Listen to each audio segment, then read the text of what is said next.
ஒரு குட்டி Friday vlog பார்க்கலாமா? அதுக்கு முன்னாடி ஒரு முக்கியமான விஷயத்தை நான் உங்களுக்கு தெரியப்படுத்திக்கிறேன். நம்ம சஃபினா விலாக்ஸ் சஃபினா சிஸ்டர் அவங்களோட மாமியார் நேற்று வஃபாத் ஆயிட்டாங்க. இன்னா லில்லாஹி வ இன்னா இலைஹி ராஜியூன். இந்த விஷயத்தை உங்களுக்கு தெரியப்படுத்தி அவங்களோட மறுமை வாழ்க்கைக்காக அதிகமான துவா செய்கிறதுக்காகவும் கேட்டுக்கிட்டாங்க. இன்ஷா அல்லாஹ் நம்ம எல்லாருமே அவங்களோட மறுமை வாழ்க்கைக்காக நிறையா துவா செய்வோம். ஸோ உங்களோட ப்ரேயர்ஸ் அவங்களுக்கும் கொடுப்பீங்கன்னு நான் நம்புகிறேன். ஃப்ரைடேக்கான லஞ்சுக்கு இன்றைக்கி சிக்கன் குழம்பு, மருந்து சோறு, பாயில்டு எக் இது தான் பிளான் பண்ணியிருந்தேன். ஸோ சிக்கன் குழம்பு தாளிச்சிட்டேன். ரைஸ் வந்து பார்த்திங்கன்னா மருந்து சோறுக்கு ஊற வச்சுருந்தேன். இந்த டைப் சிக்கன் குழம்பு வந்து பார்த்திங்கன்னா ரொம்ப ஈஸியாக பண்ணிடலாம். இதுக்கு ஜஸ்ட்டு தேங்காய் எண்ணெய், பட்டை, கிராம்பு, ஏலக்காய்லாம் போட்டுட்டு வெங்காயம் போட்டு நல்லா முருகி வந்ததுக்கப்புறமா 2 டேபிள் ஸ்பூன் அளவுக்கு இஞ்சி பூண்டு பேஸ்ட்டு நல்லா வதக்கணும். அண்ட் அதோட பச்சை வாசம் போனதுக்கப்புறமா 2 தக்காளி சேர்த்துட்டு இந்த அளவுக்கு மசிஞ்சு வந்ததுக்கப்புறமா இதில் 1 டீஸ்பூன் அளவுக்கு சில்லி பவுடர், 1 டீஸ்பூன் அளவுக்கு மல்லித்தூள், 1/2 டீஸ்பூன் அளவுக்கு கரம் மசாலா எல்லாமே சேர்த்துட்டு நல்லா மிக்ஸ் பண்ணி விட்டுட்டு பச்சை வாசம் போகிற வரைக்கும் வச்சுக்கணும்.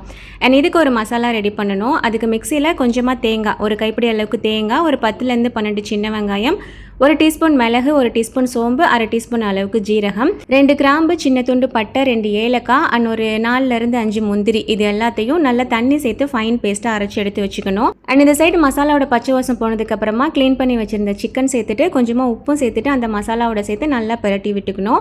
அண்ட் அதுக்கப்புறமா நம்ம ஒரு பேஸ்ட் அரைச்சி வச்சுருந்தோம் இல்லையா, அதையும் சேர்த்துட்டு உங்களுக்கு குழம்பு எந்த அளவுக்கு வேணுமோ அதுக்கு தகுந்த மாதிரி தண்ணியும் சேர்த்து நல்லா கலந்து விட்டுட்டு மூடி போட்டு விசில் வச்சிட வேண்டியதான். ஸோ இங்கே உள்ள சிக்கன் ரொம்ப சீக்கிரமாகவே வெந்துடும். ஒரே விசில் மட்டும் வச்சுட்டு நான் ஆஃப் பண்ணிட்டேன். தண்ணி நிறையா சேர்க்க வேணாம், சிக்கனும் தண்ணி விடும். அண்ட் மருந்து சோறுக்கு நான் இன்றைக்கி வந்து ஜீரா சம்பா ரைஸ் யூஸ் பண்ணியிருந்தேன். ஸோ அதையுமே வந்துட்டு ஊற வச்சுட்டு தேங்காய் பால் வந்து எடுத்துக்கிட்டேன். நான் எமர்ஜென்சிக்கு தேங்காய் பால் பவுடர் தான் நெய்ச்சோறுக்குலாம் டக்குன்னு யூஸ் பண்ணிப்பேன். இது மருந்து சோறு அப்படின்றனால ஃப்ரெஷ்ஷாக தேங்காய் பால் எடுத்து பண்ணிடலான்னு சொல்லிட்டு பாலையும் எடுத்து வச்சுட்டேன். இந்த பக்கம் சிக்கனுமே ரெடி ஆயிடுச்சு. காயல்பட்டினம் சைடு பண்ணுற மருந்து சோறுக்கு தாளிப்புலாம் ஒன்றும் இருக்காது. ஜஸ்ட்டு தேங்காய் பால், அதுக்கப்புறம் மருந்து பொடி ஒன்று இருக்கும். இதில் வந்துட்டு 8லேருந்து 10 வகையான மருந்து வந்துட்டு சேர்த்துருப்பாங்க. ஸோ அந்த பவுடர்லேருந்து ஒரு 2 டீஸ்பூன் அளவுக்கு சேர்த்துட்டு கொஞ்சமாக மஞ்சள் தூள், அதுக்கப்புறம் வெள்ளைப்பூடு வந்து கொஞ்சம் நிறையா சேர்க்கணும், கூடவே வெந்தயம் எல்லாத்தையும் சேர்த்து நல்லா கொதிக்க வச்சுட்டு ரைஸ் உப்புலாம் சேர்த்து வேக வைக்க வேண்டியதான். இந்த மருந்து பொடி வந்து பார்த்திங்கன்னா ஜென்ஸ், லேடிஸ் இந்த மாதிரி எல்லாருக்குமே ரொம்ப நல்லது.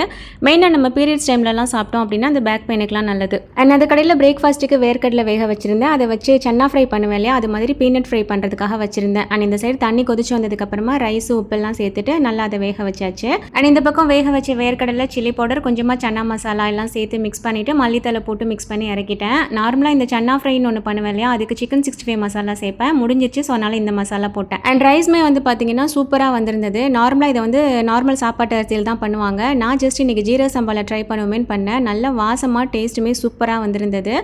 ஸோ எங்கள் வீட்டில் ஃப்ரைடேக்கான லஞ்ச் அண்ட் பிரேக்ஃபாஸ்ட் இது தான். Thanks for watching.